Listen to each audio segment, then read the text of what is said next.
মহাপ্রভু কিছু কিছু লীলা করেছেন, যার মাধ্যম দিয়ে উনি বারবার মনে করিয়ে দেন, তুমি ভুলে যাচ্ছ আমি সব জানি। আজকের যে লীলাটি আমরা আলোচনা করব সেটা সেই লীলা যার মাধ্যম দিয়ে ভগবান আমাদেরকে মনে করিয়ে দিচ্ছেন, সাবধান আমি কিন্তু সব জানি। আর এইটা আমরা যত মনে রাখবো আমরা সৎ পথে থাকবো। গুরুদেব যদি আপনার সামনে বসে থাকে, এখন শ্রীশ্রীমৎ জয়প্রতাপ গোস্বামী গুরু মহারাজ যদি আপনার সামনে বসে থাকে আর আপনার সাথে কথা বলে, আপনি ওনার সামনে জব করতে করতে ঘুমিয়ে যেতে পারবেন? ওনার চোখে চোখ রেখে আপনি মিথ্যা কথা বলতে পারবেন? সে সাহস আছে আমাদের? না। কেন? কারণ গুরুদেব সাক্ষাৎ আমার সামনে, উনি সাক্ষাৎ আমার সামনে বসে আমাকে ওনার সাথে জব করার পরম সৌভাগ্য দিয়েছেন। কি করে ঘুমাই? তাহলে জপের সময় আমরা কেন ঘুমিয়ে যাই? কারণ আমাদের এইটা উপলব্ধি হয় না যে জপ বা হরে কৃষ্ণ মহামন্ত্র হচ্ছে সাক্ষাৎ ব্রজেন্দ্র নন্দন কৃষ্ণ এবং সাক্ষাৎ কৃষ্ণময়ী শ্রীমতী রাধা রানী। সেই জন্য আমাদের জপের সময় ঘুম পায়, সেই জন্য আমাদের মন জপের সময় বিচলিত হয়ে যায়, উত্তেজিত হয়ে যায়, আর সারা বিশ্ব ব্রহ্মাণ্ড মন ঘুরে বেড়ায় জপ ছাড়া আর সব জায়গায়। মহাপ্রভু উনি যখন ওনার ঐশ্বর্য প্রকাশ করছেন, দেখছেন হরিদাস ঠাকুর আছে একটু পিছনে। হরিদাস ঠাকুর বিনম্রতার অবতার।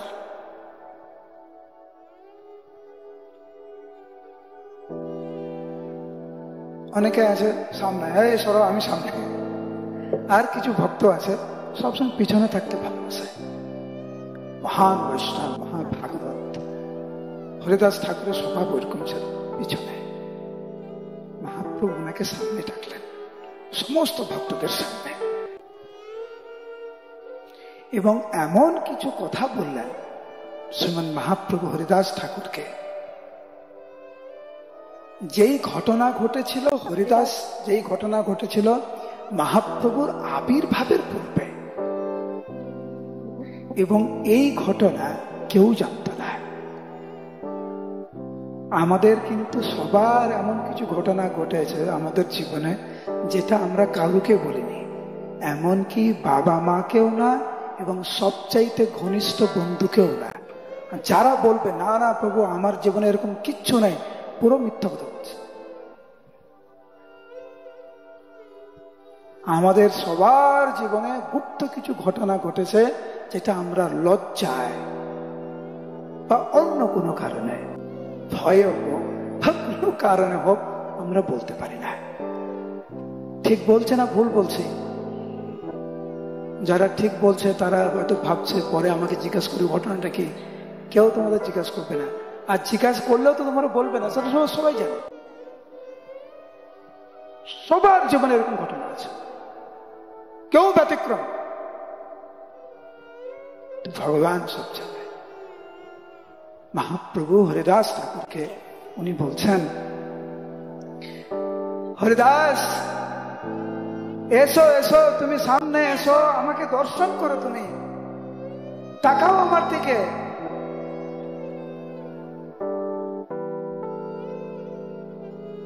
মহাপ্রভুর অপরূপ দর্শন করে স্তম্ভিত হলেন হরিদাস ঠাকুর।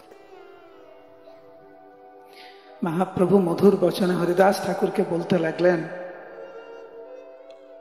হরিদাস মনে পড়ে সেই দিনের কথা, যেই দিনকার পাপিষ্ঠরা তোমাকে 22 বাজারে হত্যা করার জন্য প্রহার করেছিল? হ্যাঁ প্রভু মনে পড়ে।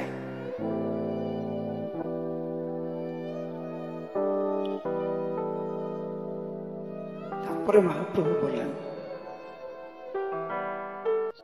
যে তোমাকে হত্যা করার জন্য পাপিষ্ঠরা যখন 22 বাজারে এভাবে প্রহার করছিল, আমি তখন সুদর্শন চক্রকে আহ্বান করে আমি পাঠালাম যাতে সেই সমস্ত পাপিষ্ঠদের হত্যা করে তৎক্ষণাৎ। তো পরম বৈষ্ণব।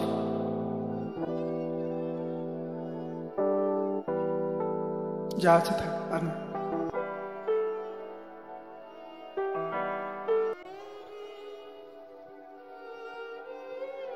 প্রাণান্ত করিয়া তোমা মারে যে সকল, তুমি মনে চিন্ত তাহা সবার কুশল। যে যখন তোমাকে তারা প্রহার করছে, তোমাকে হত্যা করার চেষ্টা করছে, তুমি তাদের মঙ্গলের কথা চিন্তা করছো। আজকে সকালে আমরা আলোচনা করছিলাম, পার্বতী দেবী মহাপ্রভুকে বলছে, হে প্রভু, তোমার ভক্তদের মহিমা বুঝা বড় তাই।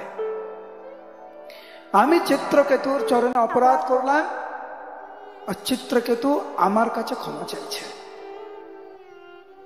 হরিদাস ঠাকুর ঠিক তত্র।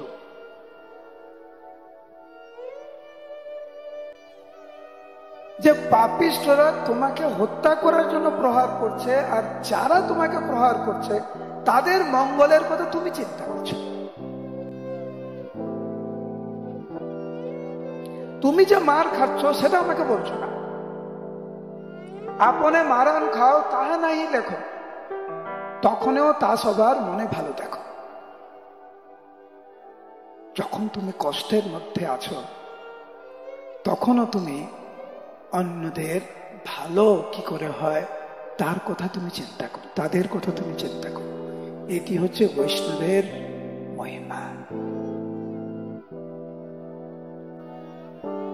এ হচ্ছে বৈষ্ণব। জীবের দরদ দুঃখী শিল প্রভুপাদ। সেই জন্য শিল প্রভুপাদ বৃন্দাবন ধামে যখন ছিলেন,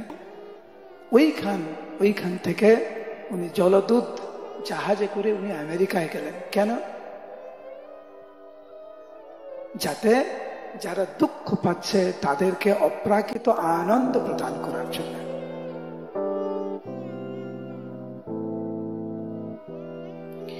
তখন মহাপ্রভু বলছেন যে তুমি যখন একজনের ভালো চাইছো, সেইখানে আমার সুদর্শন চক্র তো অকেজো হয়ে যাবে।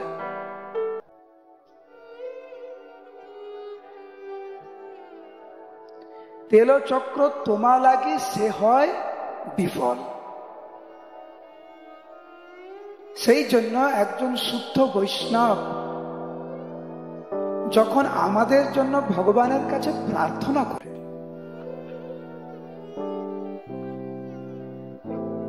আমাদের সর্বাধিক মঙ্গল তখনই হয়।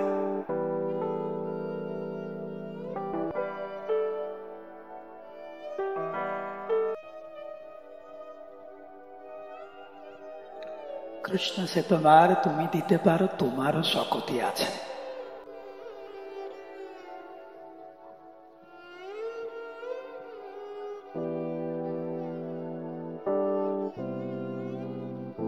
মহাপ্রভু বললেন, তুমি যখন পাপীদের মঙ্গলের কথা তুমি ভাবছ, আমার সুদর্শন চক্র বিফল হয়ে গেল। কিন্তু যখন তুমি তাদের জন্য প্রার্থনা করছো, আমার সুদর্শন চক্র অকেজো হয়ে গেছে, তখনও তারা তোমাকে মারছে। আমি কিছু উপায় না দেখে আমার পৃষ্ঠে, আমার পিঠে তোমার মারগুলি আমি নিলাম। তোহার মারণ নিজ অঙ্কে করিল, এই তার চিহ্ন আছে, মিছা নাহি কো। এই দেখো, বলে মহাপ্রভু ওনার পিঠ, হরিদাস ঠাকুর তথা অন্য সমস্ত ভক্তরা যারা উপস্থিত ছিলেন ওখানে, তাদের সবাইকে মহাপ্রভু দেখালেন ওনার পিঠ পুরো রক্তাক্ত। এটা কি করে সম্ভব? এই লীলাটি হয়েছে মহাপ্রভুর আবির্ভাবের আগে, আর এত বছর পরে মহাপ্রভু ওনার পিঠ তাকাচ্ছে আর পিঠ পুরো রক্তাক্ত। এটা কি করে হয়? আর ভগবানকে এইভাবে কেউ প্রহার করতে পারে নাকি? আবার তাও আবার পাপীরা, এটা কি করে সম্ভব? সম্ভব। লীলা শক্তির মাধ্যম দিয়ে ভক্তকে ভগবান দেখাতে চাইছে উনি কেমন ভগবান, উনি কেমন প্রভু, উনি কেমন প্রেমিক, উনি কেমন সন্তান, উনি কেমন বন্ধু।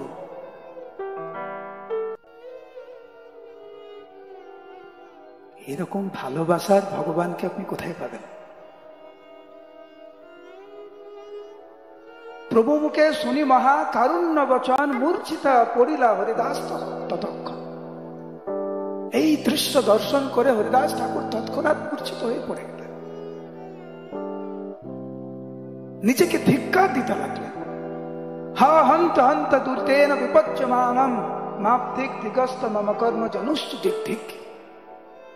ঠিক আমার জন্ম, ঠিক আমার কর্ম। আমার মতো এই পাপিষ্ঠকে, পাপিষ্ঠের জন্য পরম পুরুষোত্তম ভগবান কি স্বীকার করলেন আমার জন্য। বারবার মূর্ছিত হচ্ছে হরিদাস ঠাকুর আর অঝরে ক্রন্দন করছেন। এত ক্রন্দন করছে হরিদাস ঠাকুর যে মহাপ্রভু ওনাকে অনেক ভাবে সান্ত্বনা দিয়েও পারছে না। ভগবান তাকে বুঝাচ্ছে, হরিদাস তুমি এত খেদ করো না, এটা তো আমার স্বভাব। ভগবানের স্বভাব কোনো না কোনো ভাবে ভক্তের পাশে দাঁড়ানো।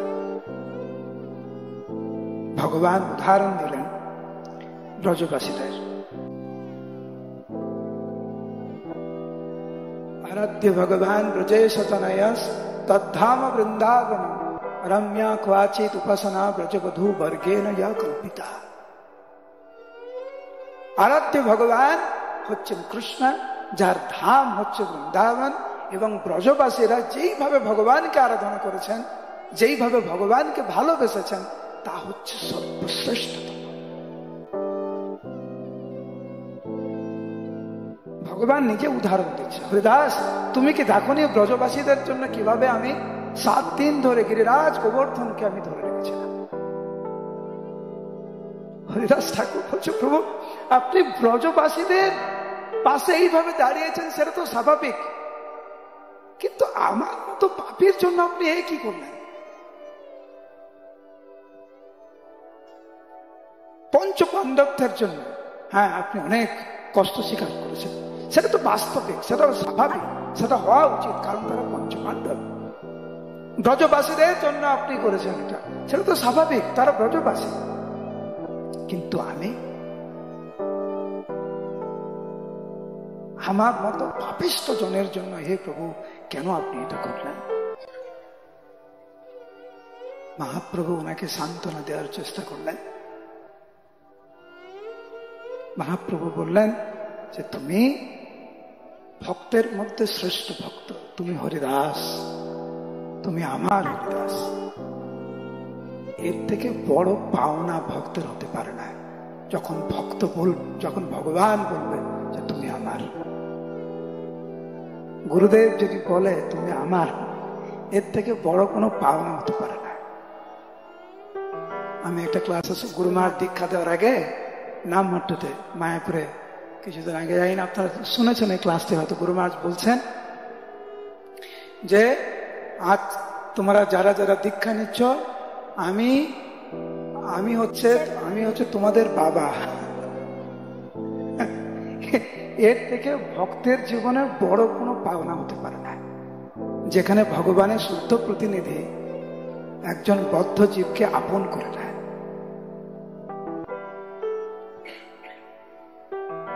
এখানে গুরুদেব বলছেন আমি তোমার বাবা। সেইখানে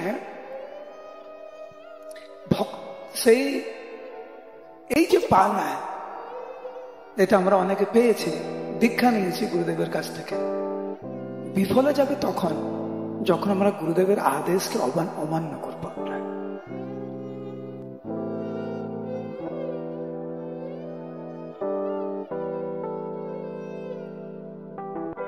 একটা কুপুত্র, একটা সুপুত্র, কোন দলে আমরা, সেটা বিবেচনা করা উচিত আমাদের।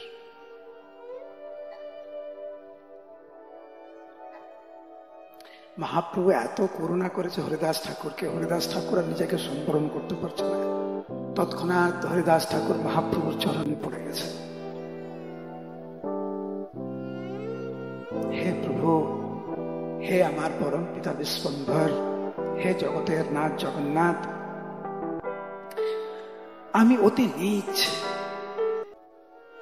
পাতকে, কেউ যদি আমাকে দর্শন করে তার পাপ হয়, কেউ যদি আমাকে স্পর্শ করে তাকে স্নান করতে হয়, আমি এত অধম, আপনার মহিমার বর্ণনা করার যোগ্যতা আমার নাই।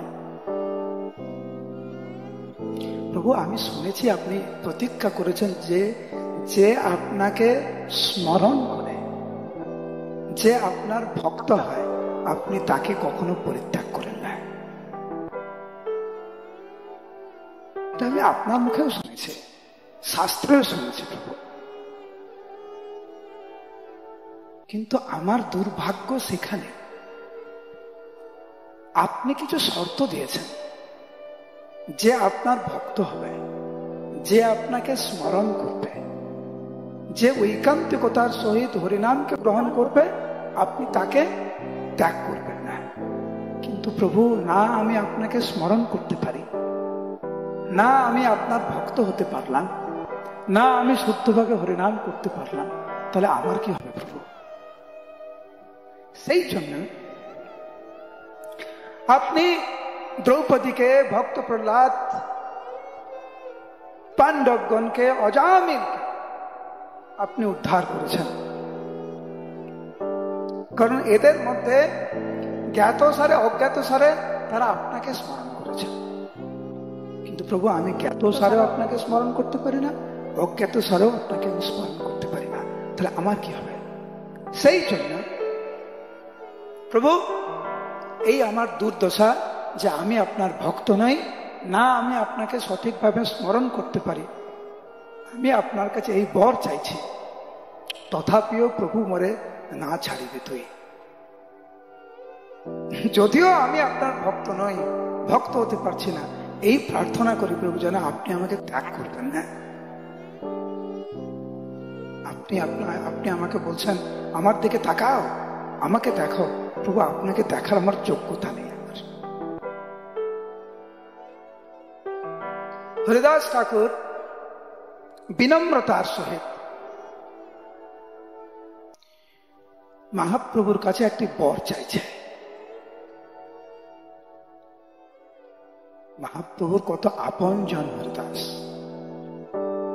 সেই হরিদাস যখন বর চাইছে, মহাপ্রভুর হৃদয়টি একদম নিজেকে মনে উজাড় করে দিতে চাইছে হরিদাস ঠাকুরকে। মহাপ্রভুর মনোভাব হচ্ছে, তোমার অদেয় কিছু নাহি করার, আমার কাছে এমন কিছু নেই যা আমি তোমাকে দেব না, তুমি শুধু একবার মুখ থেকে বলো তুমি কি চাইছো। ভগবান যদি আপনার কাছে আসে আর যদি বলে, খুলনাবাসী বলো তুমি কি চাও, আমার কাছে এমন কিছু নেই যা আমি তোমাকে দেব না, শুধু মুখ ফুটে বলো তুমি কি চাও, কি চাইবে? আমরা কিন্তু জানিও না, বাস্তব কথা এটা। ভগবানের কাছে কি চাইতে হয় সেটাও আমরা জানি। সেই জন্য প্রভুপাদ সাবধান করে দিয়েছে যে প্রার্থনা কিভাবে করতে হয় যেহেতু আমরা জানি না, সেই জন্য গোস্বামীগণের, আচার্যগণের প্রার্থনা পুনরাবৃত্তি করতে বলেছেন প্রভুপাদ। আপনি যখন জগন্নাথের সামনে যান, রাধা মাধবের সামনে যান, কি বলেন? চিন্তা করুন আজকে কি বলেছেন। যখন জগন্নাথের সামনে গিয়েছেন, কি বলেছেন জগন্নাথকে? যখন কৃষ্ণের সামনে গিয়েছেন, রাধারানীর সামনে গিয়েছেন, কি যখন প্রভুপাদের সামনে গিয়েছেন, কি বলেছেন? চিন্তা করুন। বেশিরভাগ ভক্ত কিছুই বলেনি, গিয়ে প্রণাম করে প্রণাম করতে হয় তো, নাহলে কে কি বলবে না মন্দিরে এসে প্রণাম করেনি, প্রণাম করলাম, নম নম হরি বল, বাস। আমি যে মন্দিরে গেলাম, ভগবানকে দর্শন করলাম, একটু প্রার্থনা করব, প্রার্থনা করে সেইভাবে আসব, আমাদের সেরকম মনোভাবও নেই। এত চঞ্চল আমরা, সারা বিশ্ব ব্রহ্মাণ্ড ঘুরে বেড়াচ্ছে। আমি ছোট্ট একটা উদাহরণ দিতে পারি। 3 জন বসে আছে, 3 জন বন্ধু, কেউ কারোর সাথে কথা বলছে না। কেন জানো? 3 জনের হাতে ফোন। 3 জনের হাতে ফোন। বাড়িতে পরিবারে 3-4 জন আছে, কেউ কারোর সাথে কথা বলার সময় নেই। মা বলছে মেয়েকে, আরে একটু কথা বল, পরে পরে পরে চ্যাট করছে। বাবা সারাদিন কাজ থেকে ফিরেছে, একটু ছেলের সাথে মেয়ের সাথে গল্প করবে, কথা বলবে। যিনি সামনে, নজর আমার সেখানে নেই, যিনি দূরে সেখানে নজর। আবার ওইখানে যান, যার সাথে চ্যাট করছেন ওর কাছে গেলে আপনি চ্যাট করবেন অন্য কারোর সাথে। আমাদের মনটা এক জায়গায় নেই, আমাদের মন বর্তমানে থাকে না, সব সময় অতীত নালে ভবিষ্যতে থাকে। সেই জন্য ভগবত ভক্তিতে আমাদের এই দুর্দশা। হরিনাম করছে, মন চিন্তা করছে কালকের কি হয়েছিল, নালে জপের পরে কি করব। এই যে বর্তমানে থেকে যে জপ করার ব্যাপারটা, ওটা কিন্তু আমাদের মাথায় থাকে না। এইটা হচ্ছে বাস্তবতা।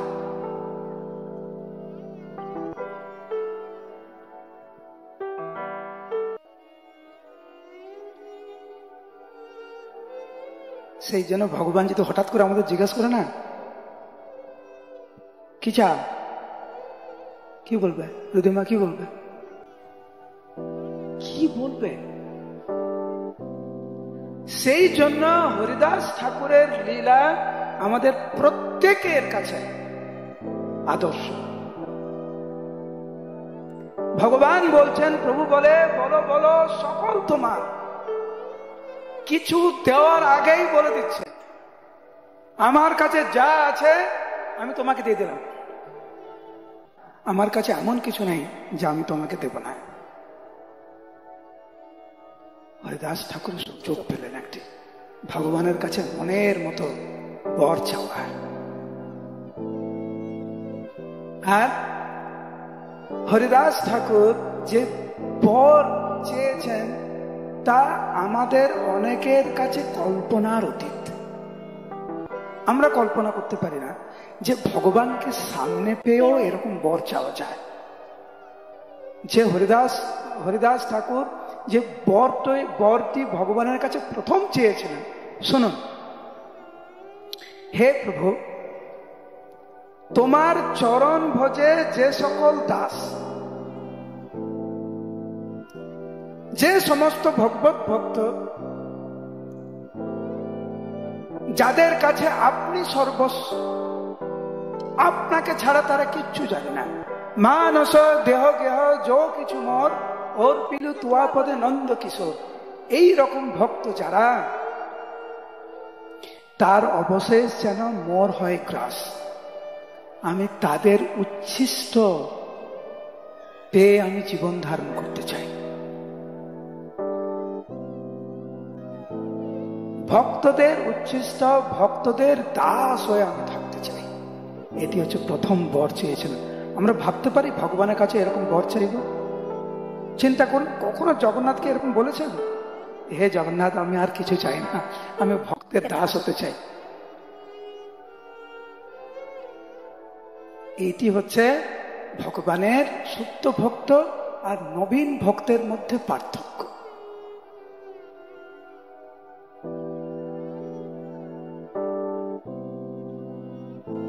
যে যত বিনম্র সে তত মহান, যে যত বড় অহংকারী সে ততই ছোট।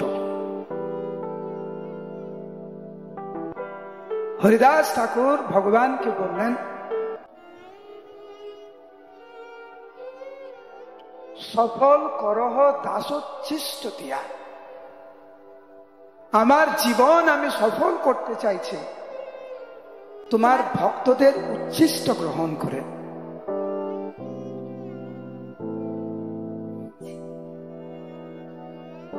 প্রভুরে নাথের মোর পাপ বিশ্বম্ভর, মৃতময়ী মোর অপরাধ ক্ষমা কর। এইখানে খুব অদ্ভুত শব্দ ব্যবহার করেছেন হরিদাস ঠাকুর, মৃতময়ী। মানে আমি মরে গেছি। মরা মানুষ কথা বলতে পারে নাকি? তো হরিদাস ঠাকুর কথা বলছেন, কেন বলছেন নিজেকে মৃত?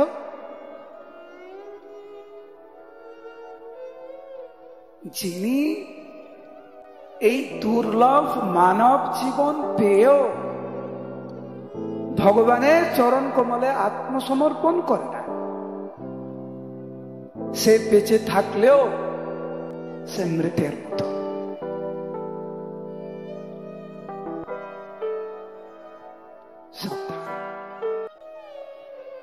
আমরা যেন জীবিত হয়েও যেন মৃতের মতো না থাকি। সেই জন্য হরিদাস ঠাকুর বলছেন, প্রভুরে নাথের মোহ বাপ বিশ্বম্ভর, মৃতময়ী মোর অপরাধ।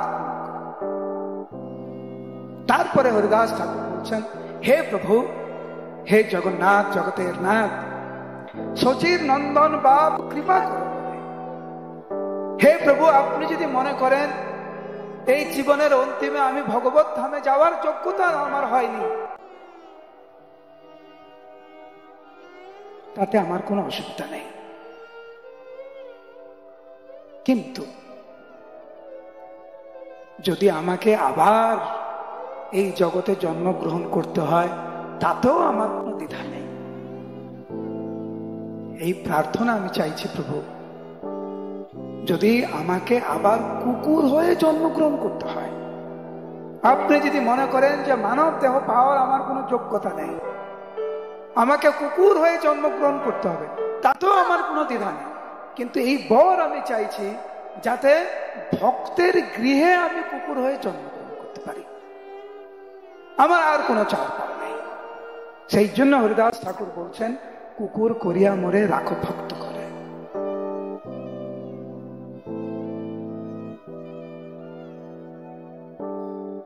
হরিদাস ঠাকুরের এই বর প্রার্থনা শ্রবণ করে মহাপ্রভু বিহ্বল হলেন।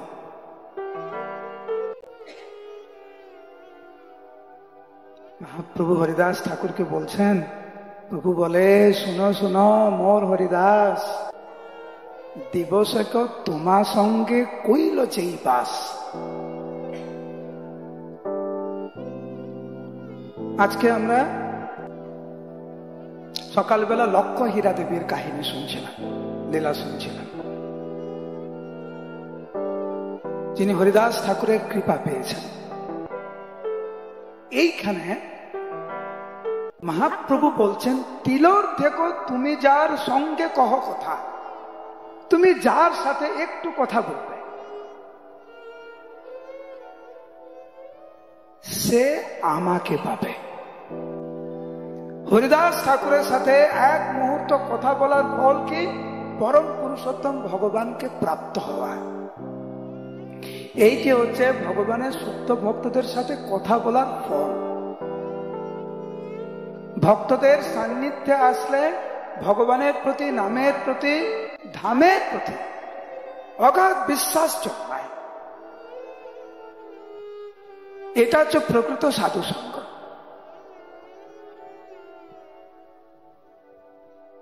তোমারে যে শ্রদ্ধা করে সে করে আমারে, কেন? নিরন্তর আছি আমি তোমার সঙ্গে। যে তোমাকে শ্রদ্ধা করে সে প্রকৃত রূপে আমাকে শ্রদ্ধা করে। এটা ঘুরিয়ে দেন, যে তোমাকে অশ্রদ্ধা করে সে আমাকেও অশ্রদ্ধা করে। বৈষ্ণব অপরাধ করা মানে ভগবানের চরণ কমলে অপরাধ করা। বৈষ্ণবের স্তুতি মানে ভগবানের স্তুতি। বৈষ্ণবের সেবা মানে ভগবানের সেবা। এইটাই এখানে বর্ণনা করছেন শ্রীমন মহাপ্রভু স্বয়ং, যে তোমার যে শ্রদ্ধা করে সে করে আমার, কেন? নিরন্তর আছি আমি তোমার শরীরে। হরিদাস, তুমি নিজে কে এত বিনয়, তুমি এত বিনয় প্রকাশ করছো, পাপী বলছো। আমি তোমাকে বলছি তোমার কোনো অপরাধ নেই, না আমার চরণে না কোনো বৈষ্ণবের চরণে তোমার কোনো অপরাধ নেই। সবাই বলুন হরে কৃষ্ণ, আর উচ্চস্বরে হরে কৃষ্ণ। এইবারে শুনুন মহাপ্রভু কি বলছে। এখানে কেউ আছেন যিনি বলতে পারবেন যে উনার জীবনে উনি কোনো অপরাধ করেনি? হাত তুলুন।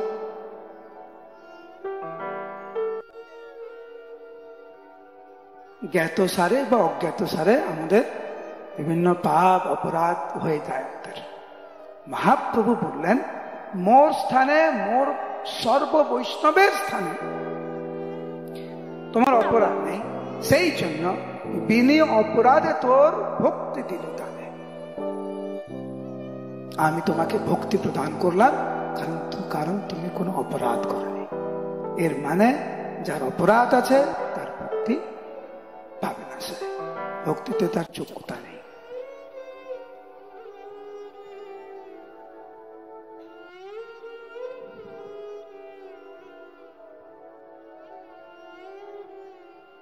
ভগবানকে কে পেতে পারে? ভগবানকে সেই পায় যে ভগবানকে পাওয়ার জন্য যার তীব্র বাসনা, তীব্র আরতি, কেবল তিনিই ভগবানকে পেতে পারেন।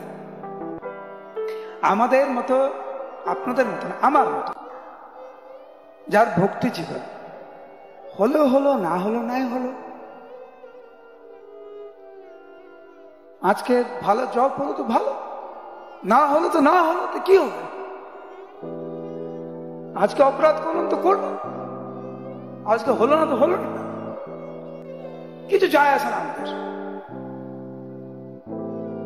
এইরকম মনোভাব নিয়ে ভক্তি জীবনে এগোনো যায় না।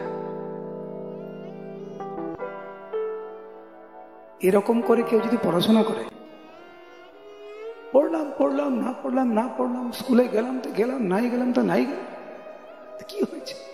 গেলামই না। ঠিক আছে 365 দিন, ঠিক আছে স্যার আমি লাস্টের 5 দিন আসবো,